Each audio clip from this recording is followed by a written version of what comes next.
तो question number 20 में हमें 4 ट्राइनोमियल दिए गए हैं, जिनमें से बताना है कि जो x-3 है वो किस ट्राइनोमियल का एक फैक्टर नहीं होगा। तो ये हम कैसे बता सकते हैं, ये हम बता सकते हैं उन ट्राइनोमियल को फैक्टराइज करके। ठीक है, तो यहाँ पे इसके ए पार्ट को फैक्टराइज कर लेते हैं। तो ये है 2x² - x - 15। तो इसके लिए क्या कर लेते हैं, जो इसका यहाँ पे फर्स्ट टर्म है 2x², इसका कोफिशिएंट ले लेते हैं और इसकी जो लास्ट टर्म है हमारे पास -15, इनको मल्टीप्लाई करते हैं तो यह आएगा -30। ठीक है, तो यहाँ पे क्या होगा, जो ये 30 है इसको ऐसे दो फैक्टर्स में ब्रेक करना होगा जिससे कि उन दोनों का जो हमारे पास मल्टीप्लाई है वो कितना है, -30 आए। ठीक है, और एडिशन कितना आना चाहिए, उन दोनों फैक्टर्स का वो आना चाहिए इसके कोफिशिएंट के इक्वल, इसके मिडिल टर्म के कोफिशिएंट के इक्वल। तो मिडिल टर्म कितनी है यहाँ पे, ये है -x और इसका कोफिशिएंट हो जाएगा -1। तो वो क्या होंगे, दो फैक्टर्स जिनका मल्टीप्लाई -30 आएगा और एडिशन -1 आएगा। तो ये होंगे -6 और 5। ठीक है, -6 और 5 को ऐड करेंगे तो -1 आएगा। तो यहाँ भी -6 और 5 को मल्टीप्लाई करेंगे तो -30 आएगा। ठीक है, मिडिल टर्म को स्प्लिट करना है, बाकी एज इट इज राइट करते हैं 2x² एंड यहाँ पे -15। -x को करना है तो ये आ जाएगा -6x एंड +5x। ठीक है, क्या हो जाएगा, यहाँ पे ग्रुपिंग कर लेते हैं first term and last 2 term की।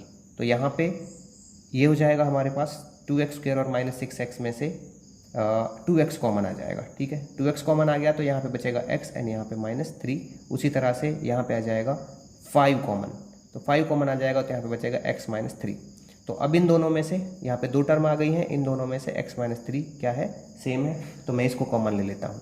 तो यहाँ से आ गया x -3, इधर बच गया कितना 2x, और यहाँ पे x -3 बाहर आ गया तो यहाँ पे बच गया +5। तो ये इसके फैक्टर होंगे। तो x -3 इसका भी एक फैक्टर है, यहाँ पे आ गया। ठीक है, यहाँ पे ये आ गया। अभी इसका बी पार्ट देख लेते हैं। तो ये है कितना 3x² - 13x + 12। तो यहाँ पे ये 3 और 12 का मल्टीप्लाई कर देते हैं, इसका कोफिशिएंट और इसकी थर्ड टर्म। तो ये 36 आ जाएगा। ऐसे दो फैक्टर जिनका मल्टीप्लाई 36 हो और जो एडिशन है वो कितना आना चाहिए, इसके कोफिशिएंट के इक्वल, मीन्स -13। तो ये कौन से होंगे, ये होंगे 9 और 4। तो 9 4 जो 36 आ जाएगा, बट -13 कैसे आएगा उनका, तो ये -9 और -4 का जो एडिशन है वो आएगा। तो -9 × -4 का मल्टीप्लाई 36 होगा। ठीक है, स्प्लिट कर लेते हैं इसके मिडिल टर्म को। तो 3x² माइनस, इसको मैं राइट कर सकता हूँ 9x - 4x एंड +12 में। तो यहाँ से देखो इनकी ग्रुपिंग कर लेते हैं, फर्स्ट 2 टर्म की और लास्ट 2 टर्म की। तो यहाँ से मैं 3x को कॉमन ले सकता हूँ। तो यहाँ पे आ जाएगा x -3 3 = 9। ठीक है, यहाँ से मैं कर लेता हूँ 4 को कॉमन ले लेता हूँ इन दोनों से। तो यहाँ पे आ जाएगा x -3। तो अभी देखिए यहाँ से x -3 और यहाँ से x -3 दोनों में सेम है, तो मैं इसको कॉमन ले सकता हूँ। तो x -3 आ गया कॉमन, इधर आ जाएगा 3x और यहाँ पे -4। ठीक है, तो यहाँ से x -3 और फिर x -4 आ गया।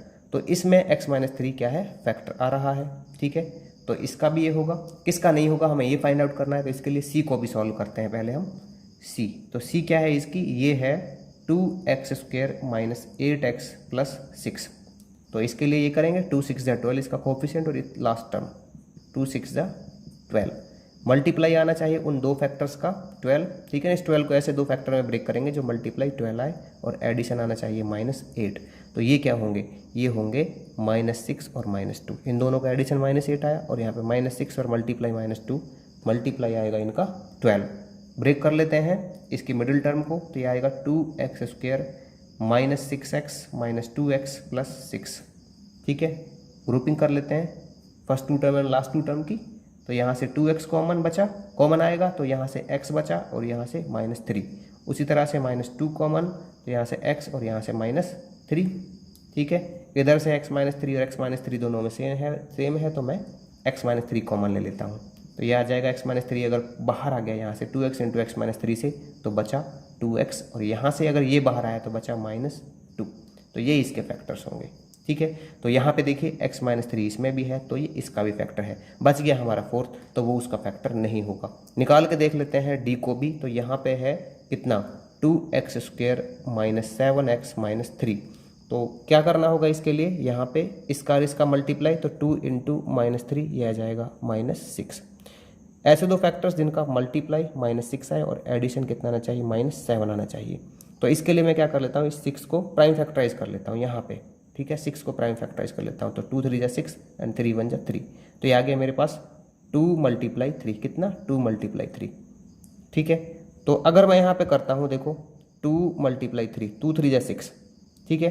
चलो मैं किसी को भी नेगेटिव ले लेता हूँ, मान लो इसको नेगेटिव ले लेता हूँ मैं, तब मेरे पास ये आ गया, और तो मैं कुछ ले नहीं सकता यहाँ पे 2 और 3 के अलावा। तो यहाँ पे 2 और 3 को जब मैं करता हूँ, अच्छा एक चीज़ और है यहाँ पे ना, मैं 6 और 1 को कर सकता हूँ, ठीक है। तो 6 और 1 को कर लूँ मैं यहाँ पे, मान लो 6 × 1, तो ये क्या आ जाएगा 6 आ जाएगा, बट यहाँ पे मुझे -6 चाहिए। चलो मैं ऐसे कर लेता हूँ -6 और 1 को, ठीक है। तो अगर मैं -6 और 1 का एडिशन करता हूँ तो ये -7 नहीं आएगा, ये कितना आएगा -5 आएगा। तो हम इसके फैक्टर्स यहाँ से नहीं बना सकते हैं, मतलब ये वो ट्राइनोमियल है जिसमें हमारा x - 3 एक फैक्टर नहीं होगा, ठीक है।